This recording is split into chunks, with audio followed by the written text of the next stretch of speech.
Hey guys, you're listening to episode number 24 of the Push Podcast. I'm Janelle. And I'm Eddie. And we're here to talk to you about something really exciting today. I think I was playing with some titles for this episode, like I always do. And there were a couple. So I think it's called How to Push into the Next Level of Your Life. Okay. I don't know. Do you like that one? I like that. I don't know if it's like clickbait. Like you got to pick a title that people can relate and say, oh, I'm trying to get to the next level of my life too. Right. So now that's relatable and I guess I'll listen, right? Yeah. But if I title it something crazy like, I'm done with a decade. Yeah. I don't know if everyone else is done with a decade because we just started a new decade, right? So it's got to be something that gets people to want, because everybody wants to push to the next level. Yeah. So right? I guess we're going to go with that. How to push into the next level of your life until Absolutely. further revised. So today is, you're listening to this on March 3rd, 2020. And I just want to let you know this is previously recorded. Today is February 16th, 2020. We are live from the bakery. Yeah. So if you are listening to the Push Podcast, you can head over to YouTube and you can watch us because we're filming this today. And it's the weekend after it's the calm after the Valentine's Day storm. Yeah. If you are in the baking industry, you know that this is a crazy bananas season for any bakery owner in the world. Right. And it is our busiest week of the entire year. Yeah. It tops the holidays. It tops Mother's Day. I don't know. People in Glendora, California love them some Valentine's Day with the Cake Mamas. And a little kind of context. So I have another business. Most of you that are listening to the Push Podcast know that we are coaches and consultants for small business owners across the world. We've been traveling, sharing the gospel of starting and running a successful, profitable business. And I've been juggling those two things now for the past 2 years. And so I want to shout out my amazing staff here at the bakery and my office manager, Sarah. She's our bakery manager. They did some pre-planning for Valentine's Day. We were kind of in discussion. And then I came back the week of Valentine's Day, worked until 1:30 in the morning every day this week. Yeah, I'm super tired, grinding, right? And we had record-breaking sales. Yeah. Like every holiday, this community, our customers, my staff completely surprises me. And I'm overwhelmed with the love and just the support.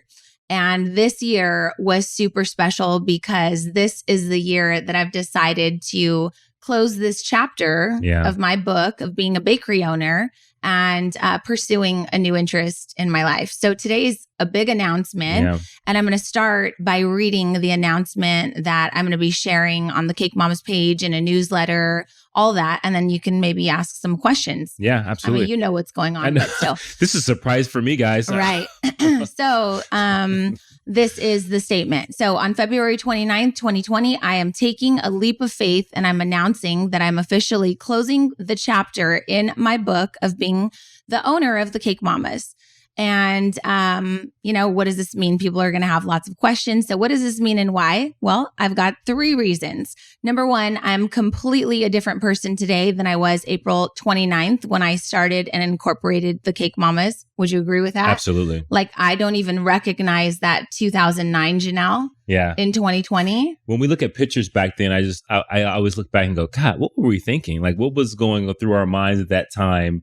I know it was like hard work. You don't mean what were we thinking to start the business? No, I'm talking about just like who were we at that time? Oh, yeah. Yeah, and like it's hard to like take, it was grinder, but it was just like, the 10 years went so fast. So fast. That you look back at photos and you go, wait, how long ago was this again? Yeah. Like, it's hard to get some context. For sure. Number 2, my priorities and passions have definitely shifted. My life, my family, my children, and just overall my goals are totally different today than what they were even 3, 4, 5 years ago. And they require me to invest my time, my energy, my creativity, and my resources differently. And, for those of you that don't know, we have 3 children. They are now 14, 16, and 18, getting ready to all have birthdays again in a few months. And so I'm going to have a 19-year-old who's in college who at the time when I started the bakery, my children were 4, 6, and 8. That's so I went crazy. through all of that mommy guilt and that, tremendous that session of beat up Yeah. where I felt like I was missing out on my kid's life. And I'm here to report to you, they turned out freaking fine. Hey, they survived. They not only survived, but they are thriving, Yeah, right? they are, They're very for sure. independent. They are go-getters. They're hustlers. They're extremely empathetic. Yeah. They know how to provide amazing customer service. They know how to hold a really great conversation.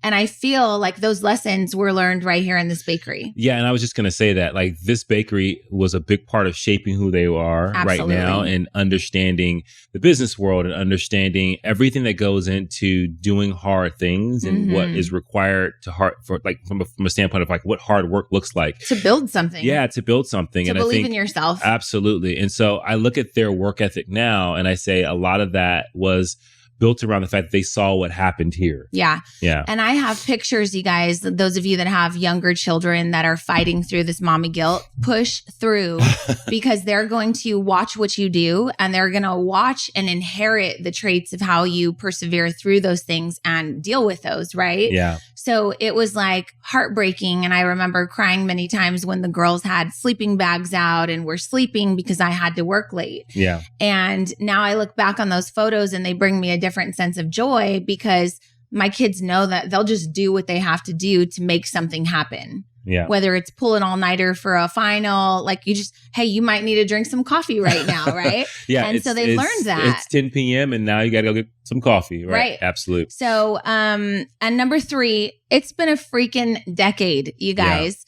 And I'm ready and I'm just super excited and pumped up for this next chapter of my life. So here's a little context. Since 2009, I have prided myself in running my business on integrity, honesty, innovation, and community support. I've hustled to start and grow my little company from not one single employee, fan, or follower to a following of over 110,000. I think that's what it is if you combine all of them. Yeah. I think it's more because I didn't count Twitter. Along with my talented team, we've been able to create phenomenal art and serve some of the most amazing customers who in a lot of cases have become lifelong friends and people we now consider as family. Yeah. And for this and so much more, I'm eternally grateful. And these are memories I'm going to have for a lifetime. So let's talk about the shift. In 2017, I've known that I was meant to create a bigger impact, one that expanded beyond the walls of my bakery and far beyond my local community. For the past 2 years, I've overextended and worked my face off. Worked myself into exhaustion pursuing a new business, the coaching. And it just brings me a different form of life to be able to visit other people. And I'll get into all this later, but to visit their bakeries, see them at the stages where I've been and be able to provide some comfort and direction and strategy. And then just watch the light bulb flip and just watch them take off. It's just unbelievable. And I'll try to describe that to you, but it's definitely bit me and I definitely want to pursue it. Well, it's crazy because building that business is very much a lot of sleepless nights, like building Absolutely. This business. And so for those that want to build something, like just know it comes at a cost, whether it be your sleep, whether it be your relaxation, your time, your finances, like your sanity. And I think that sometimes people think that there's a sign because, oh, this is too hard. I must not be designed to do this, or I must not be, must not be for me. And the reality is that's the cost. That's what it comes with. Right. Well, conversely, episode number 21, we interviewed our pastor, Dr. Jim Reeves. Yeah. And he said that one of the things he tried to do in his life was make things look easy. Yeah. And I really thought that was great. Yeah. But I feel like we live in this Instagram culture where people may see me at my level 32. They may be at level 3 starting their business and have the misconception that it's easy. Or that's what it's supposed to look like. Like it's supposed to look like it's... This is not the standard. No. This is 11 years in, right? And so when I started our coaching and mentoring business, like we were literally at level 0. Right. Okay, get the books, buy the course, find the mentor. Stay up till 2 a.m. Right. Fall asleep in front of your computer. Like, and I think we'll talk a little bit about that because when you find something that like you feel and recognize, oh my God, we're back at level 0. For me, that excitement and that energy kicks in, and I will throw myself out of bed no matter how much sleep I did or didn't get. Right. And I'm just excited to go. Right. So let's see. I couldn't turn my back on the fact that I had been called to do something greater. Both businesses have shaped me, taught me so much, and brought me a tremendous amount of joy. But it's time to pick up and start a new path and see what this chapter is all about. And I want to know what this new decade's going to hold for our family as we make a really huge decision to move forward in a new direction. So the Cake Mamas is officially up for sale. What does that mean? That means we are, we're obviously concerned and interested in vetting out some interested buyers. Right. Because our reputation in the community is very important to us. The quality that we put out for the past 10 years is important to us. So we will be vetting only serious applicants. Right. Obviously, we have this reputable business that's sustainable now. It's profitable and people know the Cake Mamas. So I mean, please only consider reaching out if you are a solid applicant. That means you have financial backing because you will have to purchase the bakery, right? But also because of the people, right? There's some amazing people that work here. This is not a business that just, is operated by the owner. I don't think Janelle has worked in the bakery for like a few years now. Yeah. For like directly. But what I mean by that is there are people here that work here that we're trying to find a good place for them to land. Oh, yeah. So we've had already some people that have approached me. I've considered 3 owners so far, potential owners, and they just weren't a good fit. And why is that? Because they see what we create. I think they like the hype. They like the excitement. But when it comes to me feeling comfortable passing off my staff, in some cases, they've been with me for 8 years. Right. That's extremely touchy for me. And I want to know that you have the leadership qualities that are going to be required to take this team and this business to the next level. Yeah, that's a huge one. So, so that's our big. plan is to continue to serve the community until the end of April/May. However, things could change. If you've loved and supported our company and products over the year, I'd love to invite you in for the last chance to partake in some of our delicious classics. So definitely come in here. I'll be scheduling myself to work so that way I can interact with lots of customers. I was here this week and I got to tell you, there were 2 customers that were shocked to see me here. Mm-hmm. And they were customers that 11 years ago had picked up cakes from our home. And it made me quite emotional. And I was just so thankful. Yeah. Like they're still serving our business or still supporting our business. So I'm sharing my entire journey on how I built this company. Actually, you can go back to episode number 5, how I built my company from nothing. How we've impacted the community over 10 years, generated millions of dollars in baked goods. Yes, it is possible to generate millions of dollars in a tiny little bakery with a really amazing staff. We've employed probably over 100 people. Like if you count, over the years. Yeah. Over the years. Some people have worked for us just for a summer. Some people you hire and it just wasn't a good fit. Some people shout out to y'all because you tried. Yeah, right? 8 years, 9 Some years. Some people, made it 8 or 9 years. And so super excited about that. We've had loyal people, customers that have walked through walls from us, opened up opportunities for us that we've met here in this bakery. Yeah.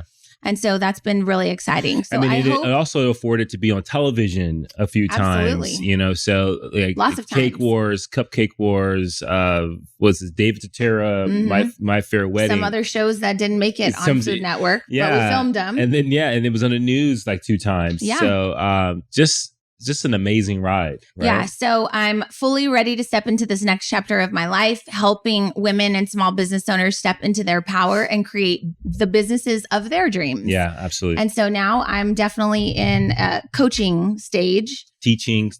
Not so much the doer. Yeah. And I think that... Let me be clear, though. I'm a really good doer. Like I came back to the bakery this week, right, for Valentine's Day. And there's something about just creating energy and excitement and leading your team. And I kind of went with like, we're leading ourselves into the Olympics right now. Y'all better gold medal right now. And so just getting in there with my team, like telling the girl next to me, I just rolled 5 cake pops to your 1. You better get on my level right now. And just creating that excitement. Yeah.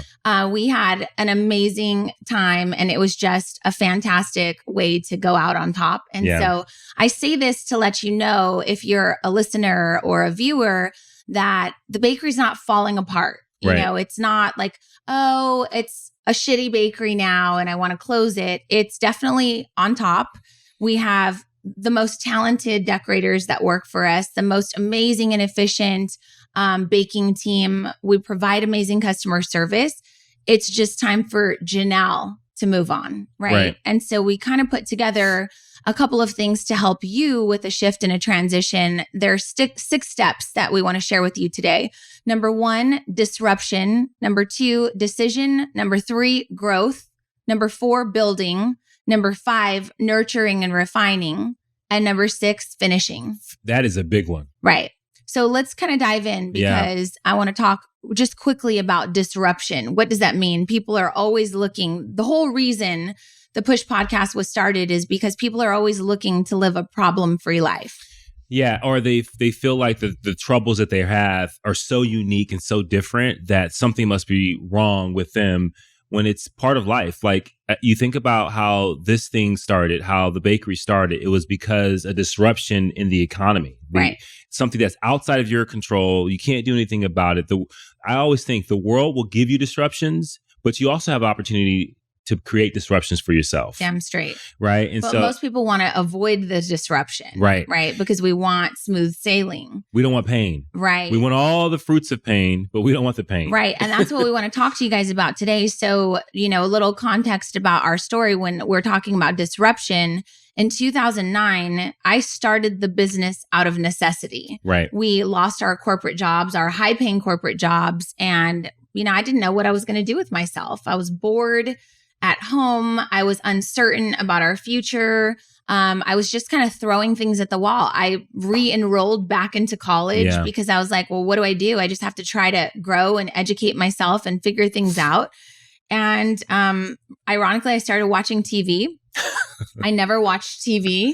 So I had the TV on while I was cooking dinner for the kids. I was a stay-at-home mom all of a sudden. Never knew what that was. Never tried on that outfit, right? Yeah. And the Cake Boss was on. And I was like, what? This guy has a show? He's making cakes? Like, this is art. This is cool. I've always been really creative, and it sparked something. And I think that if you are in a season of uncertainty, you're in a season where you've maybe just recently gone through massive disruption, I can tell you from experience, you must put one foot in front of the next. Yeah, and I think take a pottery class. Yeah. Go to a local community. What you're saying is like disruption gives you exposure. It gives you the opportunity to expose yourself to something different, because your world as you know it has now completely been changed. In some cases, it's been obliterated, right? And so now, and so now you're sitting there going, well, I can sit here in the depths of this hell that wallow it feels in like, my misery, or I can embrace this disruption and I can say, what is there out there for me? Where is this disruption going to lead me next?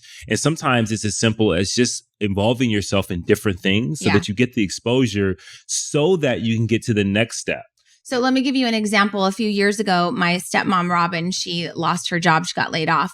And she was a mess, right? Also, this woman at Costco I ran into a few months ago, she was like, I just got laid off. I don't know what to do. My family's in disarray. Finances, sister, I've been there, right? Mm-hmm. And that's what we're talking about, disruption. And so my advice to each of them and everybody that's gone through what we've gone through is, what did you put off when you were working every day? 8-10 hours, right? We talked about that. What did you say? If I had time, I'd clean my garage. If I had time, I'd take a pottery class. If I had time, I'd get together with my girlfriends. If I had time, we'd go on a family vacation, whatever it is. What did you put off? Because that's the shit you should be doing right now, right? Like, this is God's way of saying, well, you prayed for this. Right. You wanted extra time.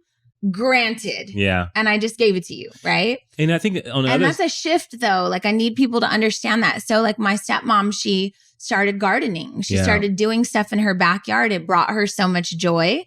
And some of her friends would come over and see her yard. And then one lady was like, can you come? Like, I want to hire you to come do mine. So for a point, I was like, start a landscaping business. Right. You love this, right? you would not have known unless you put one foot in front of the next. Absolutely. So I told the lady at Costco, you're creative. Like, what did you want to make? Oh my God, I really, I make Mickey ears. Okay, start a business with that then. Right. Like, or start doing it just for fun. It could lead to other opportunities. Yeah. And I think the thing is you have to get your ass up. Yes. From the ground and say, okay, what can I do with this problem? What can I do with this disruption? What changes can I make? And I think the big thing too is now that you guys are hearing this, how do you prepare for it? Because we were having a conversation the other day where, 8-10 years can go by and the world outside of your control gives you a disruption and you haven't been preparing for anything else in this world. Right. So you haven't been sharpening your skills around any other talents or skills, maybe learning a language, maybe reading certain books. And I'm always surprised, like people look at us sometimes and and we're not perfect, but we do invest a lot of time in personal development. Yeah. We do a lot of reading. We do a lot of things where we're trying to really, expand ourselves in a way we think and see how we see the world so that we're prepared for different things, right? Doesn't mean you're not going to feel the pain of a disruption, but you still are equipped because you've been preparing for anything and everything. You've been preparing for battle. You have a way of saying, okay, I knew that something like this was going to happen at some point. Now I'm going to shift gears because I understand this and I'm going to go after this. Yeah. So I was talking to Manny yesterday from Baker's Bodega. And we were talking about a longstanding employee that he's had. I mean, we have several too. Yeah. And I was like, here's the thing. Anybody that has a job, you go to work, you work for 8 hours a day. You have 16 additional hours in the day, every single day. So for 10 years, 16 hours extra. You come to work, right? You do your thing at work, you leave. For 16 hours, you get to go reinvent yourself, learn books, take courses, go to college. What you watch, what you consume, who you hang around with, those are going to be the things and the people that inspire you to see a new way of looking at life that are likely going to help you figure out what your next chapter of life is, right? So if 10 years has just escaped you, you need to ask yourself, what the hell did I do for 16 hours times 10 years? And it's actually more than that, because I was talking to someone the other day and they were like, oh, I don't have time to work out. And so I do the whole, how many hours are in a week? 168. Right. And I started breaking that down. I said, if you just dedicated, 4 or 5% of your time to exercising, you would be in tip top condition. If you dedicated 4 to 5% of your time to just self-improvement, you would be in tip top shape. Right. And so wait, Manny said, well, I don't know about 16 people sleep for 8. I said, well, I'll tell you what, when I started my business, I was grinding. I wasn't sleeping no 8 hours. But I wasn't sleeping no 8 hours. You know what I'm saying? So what I'm saying is, if you found yourself in a rut, if you found yourself doing the mundane over and over and over and over for year after year after year, my parents have gone through this too. The grocery industry completely obliterated, right? Yeah. Here's the thing. What did you do for 40 years of your life? Did you expand your skills? Did you learn a new trade? Did you make a network that would be available for you to reach out in a time of disruption, right? Absolutely. So we could go on and on. That's another episode. Let's get into number 2, which is decision. And the last thing I'll say is it's the dysfunction of comfort. Yeah. Right. And I think that people don't realize that comfort is a dysfunction. Humans are not designed to be comfortable. And I think when you get into these, jobs for 10 years, you ease into this dysfunction of comfort and you think, oh, this is what I'm supposed to do. I'm just supposed to just go to work every day and just come home and be comfortable, turn the TV on, crack open a beer, sit back. And I just go, watch my favorite shows. Yeah. And I think I fell into that for a little bit. I thought that's what you're supposed to do. And then you realize that, no, something's missing in my life. There has to be more. There's got to be more. And you keep stretching, you keep moving. And I think asking the questions. You keep asking the questions. And then you get to a place where, and I think this is why, the selling of the bakery is so important, is you get to a place where you create your own disruption. Right. And I think, which is what we're doing right now. And then you have to decide. Yeah. So talk about decision number 2. Yeah. So when you get a disruption and your back's against the wall, you're on the ground, you got to dust yourself off and you got to make a decision, right? And so you got to say, where am I going to go? What path will I take? And then you just got to move. Yep. And when you decide, you are actually cutting off something else. That's the beauty of decision, is that it gives you power to the direction you're going, but you also have to cut off whatever the options that you have. Yeah. So lots of people are like searching for clarity before they make the decision. And I will tell you, the decision making will provide the biggest amount of clarity. Absolutely. Right. So I made the decision to say, I'm going to go buy some fondant. Yep. And I'm going to start making cakes. I'm going to just see what will happen. And then guess what? The first cake wasn't the best, but it was pretty good. Yep. Second cake got better. Third cake got better. And I was like, I could do this. Then you made the Staples Center for my birthday. I made the Staples Center, right? And then I landed customers, and then it just kind of took off word of mouth, right? Yeah. I'm not saying that it was easy, but I'm saying I made the decision to pursue it. Absolutely. And again, you can listen to that in episode number 5. But I want to make a point that there's so many people right now that are listening. There are so many people right now that are not listening, that are stuck right here. Yep. Right. And they're thinking that I'm supposed to have clarity before I make a decision. No. The clarity comes after. Either after the decision you make, you fail at it. Clarity, right? After the decision you make, don't do that. Don't do that. Oh, that was hot. Let me take my hands on that. I won't put my hands on that hot skillet anymore, right? But that is what you have to do. And I'm telling you this because we learned that by just default. It wasn't like, oh, we knew exactly, hey, we're going to have this disruption. Here we go. Now it's time to make a decision. Here we go. Step number 3, we're ready. Right? Oh, That's not what we did. Right. So we made the decision to pursue the business. Absolutely. And step number 3 came. And then step number 3 comes, and it's growth. And that is painful as hell. Yeah. Growth is like, we talk about this all the time about the seed analogy. You know, you get planted, you think that you got buried. Yep. And you did for a short temporary time frame, right? So you get buried. Is technically planted. Yeah. You got to nurture the soil. You got to tend to the garden. You got to make sure that you're just putting in the work. Right. And then what happens? The freaking seed sprouts and the roots have to take form first. You can't see the roots, people. You got to go down first before you go up. That's hard. And you know, the seed is just like us. You go in, you make a decision, everything seems smooth, and then all of a sudden this traumatic thing happens and the seed cracks, and then you're at this breaking point. Yep. And that breaking point is, it feels like this is a tremendous amount of pain, and this is where people turn back. Yep. Right? So if they had the courage to make a decision, then the first crack, the first fracture in what they're doing, they turn back and they say, oh, this is not for me. Well, the first obstacle, you take it as a sign from God. Oh, God's telling me no. Yeah. Right? No, God's telling you, he's really saying, if you want this, you got to have this foundation first. And building this foundation is painful. Absolutely. So our growth came in the form of, we didn't have the financial backing to fund the project, right? Yeah. You can't go from unemployed, hey, I watched a show, oh, I made some cool cakes, and now I deserve to own a bakery. Right. I see and hear this all the time. People will tell me really great things like, oh, I make the most amazing, blah, blah, blah. People tell me all the time that I need a bakery, and it doesn't work like that. I'm just going to tell you. Can we just be real?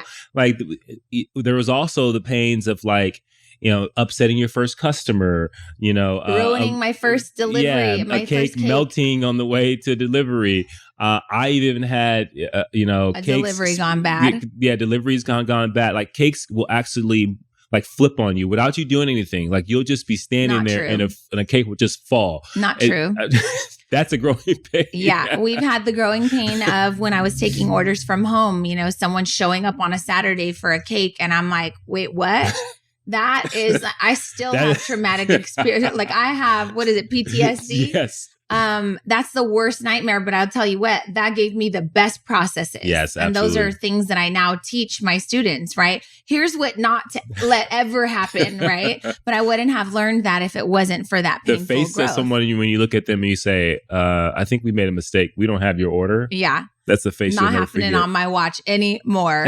The growth of learning about planning and city ordinances and what's acceptable.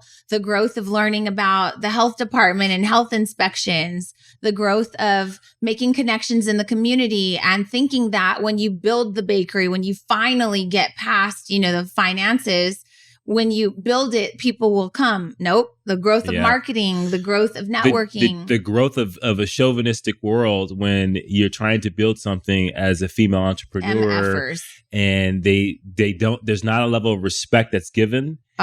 We would go to places and Janelle's building a bakery. I'm the supportive husband. You're just driving me I'm just around. driving you around. On your day off if you had time. We'll meet with contractors. We'll meet with landowners and they are looking me in my eyes as if I'm making the decision. And I'm like, that's not for me. I work over here. How many times did I had to say, excuse me, this is my business, not his.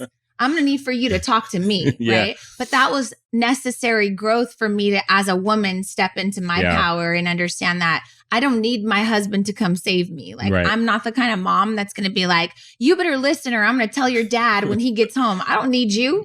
I keep you because I like you, right?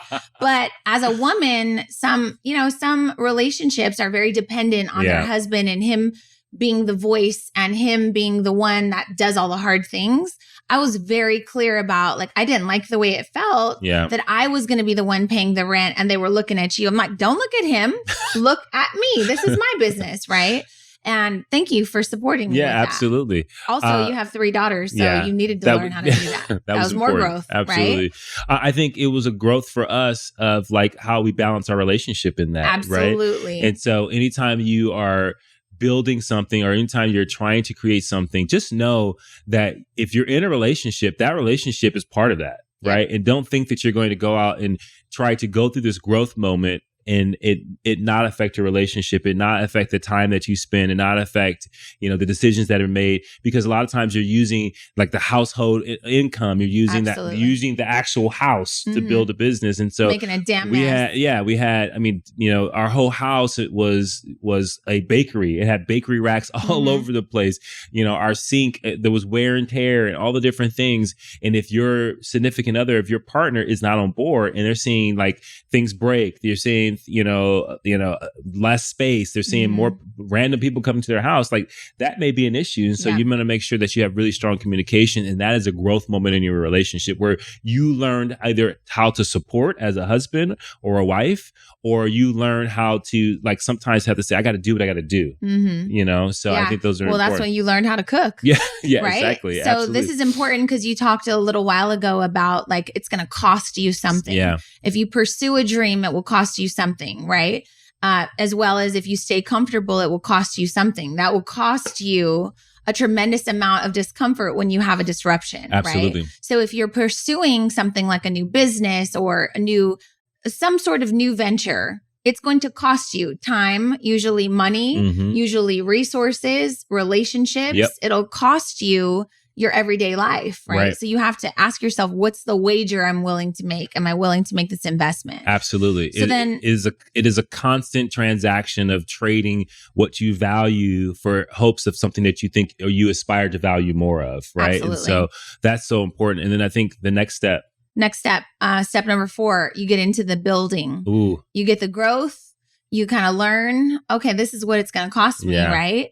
And then you start building. So for me, it was building processes, building a team, building a business that no one knew about, building networks that were people that could support me, whether they were city council members, whether it was joining the Chamber of Commerce, whether it was partnering with local stores, doing pop-up shops, right? You got to get into the phase of building.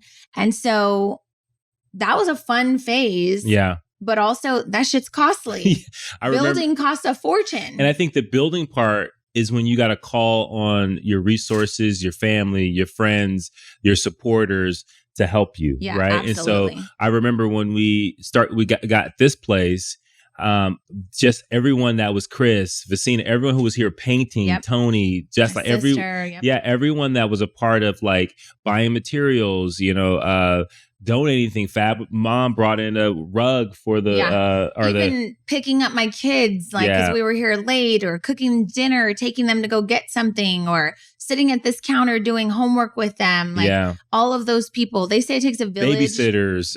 Yeah, they say it takes a village to raise kids. That village never came, but the village definitely was required to start a business. Absolutely. Especially when you're undercapitalized and you don't have a lot of money, you got to just leverage your resources. And I think that is important that people know that. Like, don't be afraid to ask, right? And I think I learned that from you.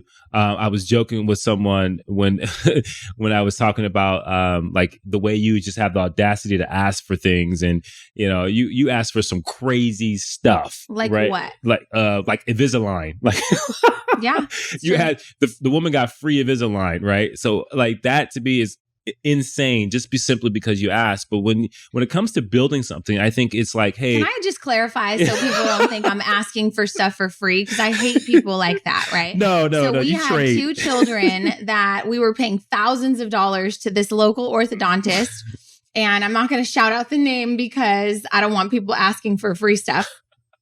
But we had given them thousands of dollars for years for our kids. And they had asked me like, hey, you built this business, it's pretty big on social media. Like, do you have any tips? And I was like, tips? I have an entire class. Yeah, I can help you with that.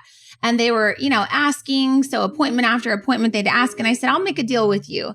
I used to have braces when I was a teenager. I've got this bottom tooth that shifted. I need Invisalign. If you want to trade Invisalign for some branding and marketing tips, I'd be happy to gift you my course. And they were like, yes. So I came home and I said, I got free Invisalign. It wasn't free, but he was like, what? And I said, and I teach my children this. So again, don't be idiots and think that everything in life is going to be free if you just ask, right? Don't come in my bakery asking me for free cupcakes, but offer a trade, offer a barter. And so I teach my kids, closed mouths don't get fed. This is true. You would have never asked for free Invisalign, never. But I'm saying in exchange for my services, I'm offering you something. Yeah, absolutely. So also I'm an influencer. You better believe I posted that I got Invisalign. This is what influencers do, right? So you're leveraging and you're helping each other. So this is why. Don't ask for free shit. But remember, closed mouths don't get fed. So that was a slight commercial, but that was. I had to defend myself. I know. But in the building phase, I think it's important that you ask for things. So if you're trying to build anything, I think it's important that you say, hey, I'm trying to do this. I know that you're my friend. I know that you're my supporter. Yep. I need your help with this. Well, it could be as simple as I have a friend who is into real estate. Hey, girl, I need you to look at this lease because I'm getting ready to sign over my life. Can you take a look? Absolutely. People will do that, right? 100%. Also, people really like sweets. So if I offer to make a birthday cake for your kid, that could be $250. I'm going to ask for, in exchange, you come in for the weekend and help me paint the bakery, whatever it may be. Don't think that, don't be afraid to ask, I think is. So that's the building phase. The next phase is phase 5, which is nurture and refine. Yeah. And I can tell you that's a season where you need to continue to innovate. You need to continue to figure out what's working. You need to continue to love on your employees and pour into them and help them learn and grow and establish processes and tweak the processes and offer things to your customers and figure out what they like and what they don't. Right. And oftentimes a lot of our students are like, I posted all this stuff for Valentine's Day or for Christmas. Nobody wanted it. Okay. What do you need to learn? Mm-hmm. You either need to learn that that's not the product that these people want, or you're not marketing it to the right people, to enough people. You haven't asked enough people. Right. What do you need to learn about that? But that nurturing and refining phase is not like okay, we open, now let's sell. No, it doesn't happen like that. To your point, I think some people skip the building phase and they try to nurture something that's not completely built. Right. And I think that is something that I think people constantly miss out on. And I'll say this, they miss out on that on every aspect of their life. People try to nurture and refine their shitty relationships or their health. Yep. You haven't built a really good body, but you're trying to nurture it and refine it, saying, oh, I'm just going to take it easy. Mm-hmm. No, nurture and refine to me is about multiplying. Right. It's about saying, okay, how do I scale what I've built? how do I take it to a whole nother level? And I think it's exactly what you said. It's how do I build these employees up so that they can do the things that I do really well? How do I build this process so that the process scales at a different level? How do I take it, if we're selling this amount, how do we nurture and refine it so that we can get to this amount and it not feel like the walls are falling off, right? Yeah. And so I think that to me is a step that is so important, but you can't do that unless you built a really good business, right. a really good foundation. And some of my bakery owner friends or just business owner friends out there are like, you're nurturing employees thinking that if you pour into them and you're nice to them and you work with their schedule, that they'll be great employees. And then you get this mentality that there are no good employees. My employees are crappy. But you haven't built a good employee base. You didn't build them. Right. Absolutely. So building means, like I talked about in the beginning, I'm making cake pops. Girl, I got 5 tier 1. What are you doing? Inspiring, let's go faster. Teaching. How are you doing it? Right. And so sometimes, all of the time, it's required to be in their face, show them, build them up, teach them the skills, and then you're nurturing, you're touching base, you're refining. And then here's the issue is people think after I taught you how to do something, after I told you you did a good job, you should just do that all the time now, all by yourself. Yeah. People need leadership. They need mentorship. They need inspiration. They need to feel they need to be reminded. Right. And so many times I see like bakery owners in particular, I don't know what to do. I've showed them a million times. Keep showing them. Yeah. Keep refining. It's not a one and done. Like it's a constant thing, right? Yes. And so nurture, refine, innovate, continue to move the needle. Yep. That's like slow but steady growth, I think is what it is. If we were to take it back to the seed, this is you showing up every single day, watering. This is you ripping out the weeds. This is you tending to the garden, making sure that it's not getting eaten by, weeds or bugs or whatever, your competitors, right? These are things that you have to do to make sure that what you built continues to sustain. Right.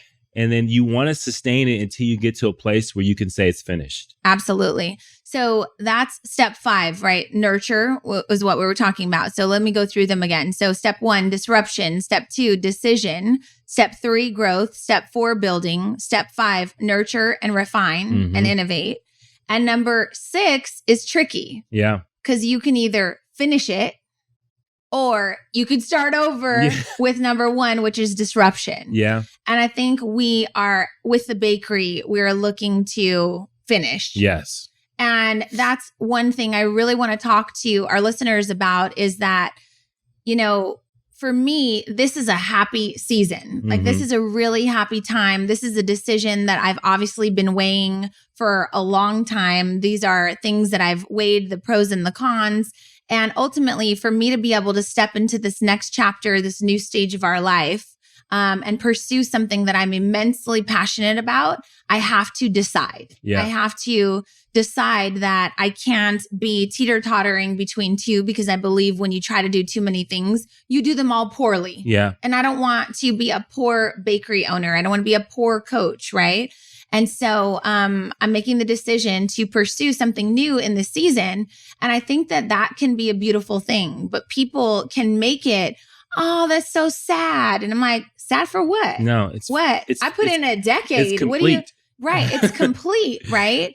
And also, it could have new life breathed into it. Absolutely. It can be energized and innovative and just reinvigorated with someone else's new passion. Someone else's new leadership. Someone else's new ideas. Someone else's energy. Absolutely. Because they're starting at level 1, right? Absolutely. And so my energy at level 32 is way different than it was at level 0 when I was grinding, hitting hard, right? And I think that when people wonder what's the difference between quitting or finishing, it's that I have fulfilled it. I went through this process. This is why we broke it down of saying it's disruption, decision, growth, building, nurture, and finishing, is because, one, not so many people can say they complete anything. Nope. Right? Some people are starters and never finish. Oh God, they start a diet, they start a relationship, and they never finish. They never start a business, but they're not committed. Yeah, it's everything is very half-assed. Everything is one foot in instead of going all in until it's complete, until it's done, until you stand back. And it doesn't mean it's perfect. It doesn't mean I say, oh, I got it to a place where it's perfect and now I can walk away, because sometimes people people get caught up in that, where they go, I can't stop until it's perfect. Right. They can't make moves. They can't change until it's perfect. And then that's when the outside world gives them a disruption, because it's saying you were done a long time ago. Yeah. And businesses have peaks and valleys, right? Like you're not going to always be like on top. You'll have a really amazing month. And then the next month you're like, what really happened just now? Yeah. And then that you go back to the tweaking and refining and innovating. And then, you learn a new skill. Oh, here's a new marketing technique. And then boom, it shoots up again. Yeah. So I'm looking for someone to step into the bakery, to step in and lead my team and take them with their innovation to the next level.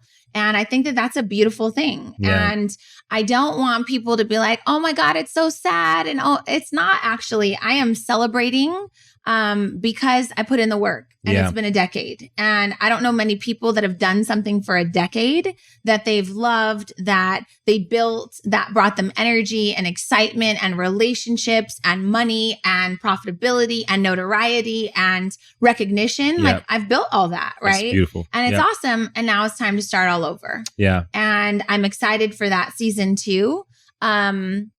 But I have a lot to say about this. So one is I'm trying to wear 3 hats right now. Like I want to be really excited for myself, but also I know that it's a tricky time for my employees. They're like, well, what happens? And what if I don't like the owner? And what if we don't find a buyer? And what if we this? And there are a lot of different variables. Yeah. And I don't have the answers for those, right? But I do feel confident that we're making the right decision and that something will come out of this. Mm-hmm. And we'll cross all of those bridges when we get there. There were, like I said, 3 buyers that I didn't think were a good fit. So I declined them. Yep. Because it's important to me that my employees know that if this is something you truly want to pursue and you want to stay and you want to be dedicated and you want to see it through, let's find a leader that can inspire you in a way that I cannot anymore because I'm not here all the time. Right. And they deserve that. Absolutely.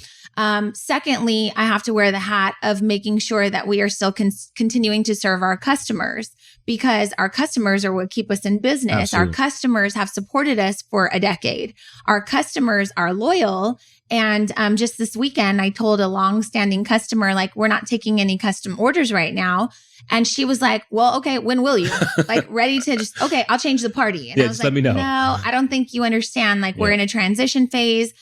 I don't know that I'm going to be around. And she was like, wait, what? Yeah. Like, I've been ordering cakes from you from your house. I know that, but I'm also considering selling the bakery. And it was just like watching her face made me happy, but also I think our customers feel like, where will I go? Yeah. Right? And it just reminds you that anytime you start a business, you are in business of service. You are serving the community. Yep. And if you do business well, you serve them well, and they want you to stay around forever. Right. And it's not like this very transactional experiences that, places like your local convenience store has, but it's like, hey, there's relationships built here because you've served multiple birthdays, right, multiple events and occasions. I mean, and this woman was listing all of it. And in some cases, and for 10 years, you probably did a date baby night shower, here, but you probably did an engagement, a wedding, a baby shower, and then the baby's 5th birthday and the baby's 10th birthday. And so like, this other guy powerful. Came last night. He's on his 2nd marriage.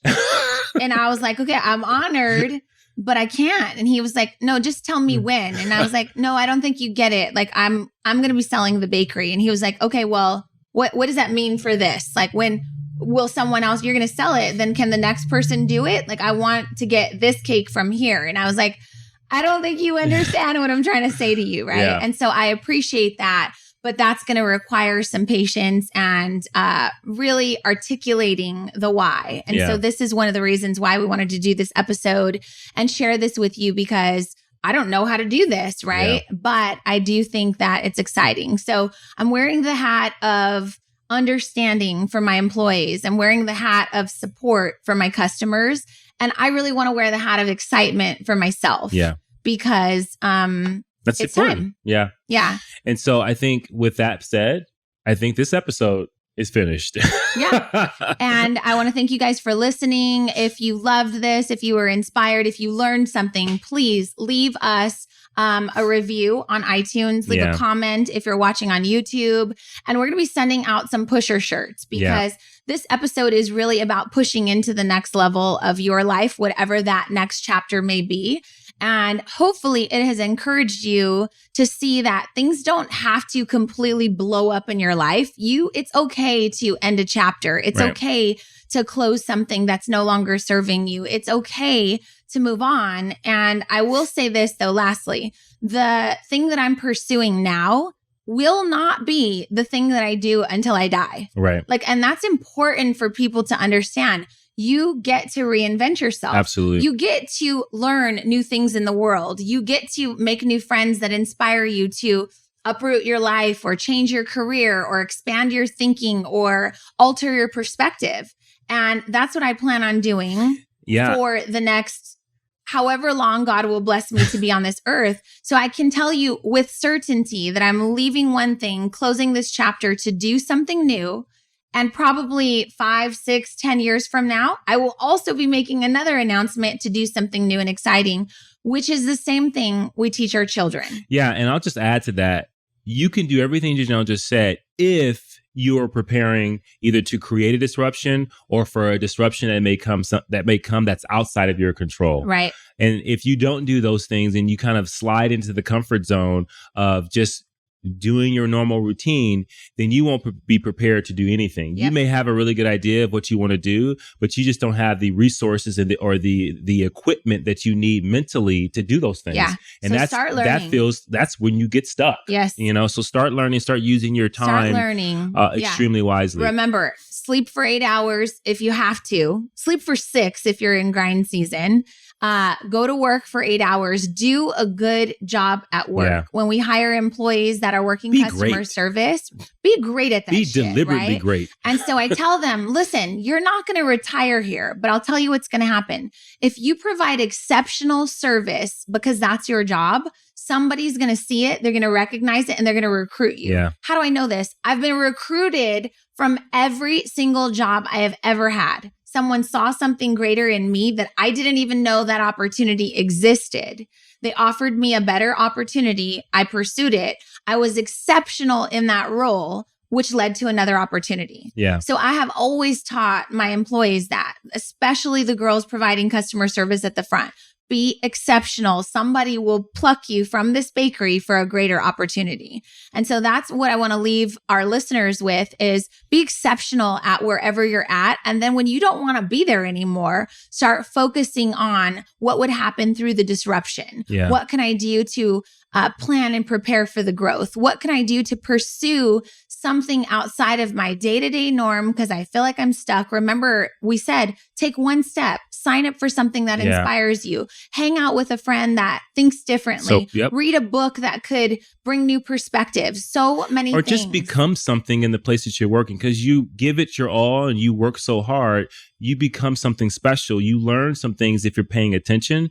And if you do that really well, whatever you've learned in that job that you're at or whatever business you created, it's going to help and transfer into whatever you do different next. Yep. So absolutely. So I want to thank our listeners for listening. I want to thank my husband for always being supportive of all of my new endeavors. I've had some crazy ideas over the 15 years of our marriage. It wasn't just one business during that time of the Cake Mamas. There was a couple. Yeah. And they all did well until I decided I didn't want to do it anymore, right?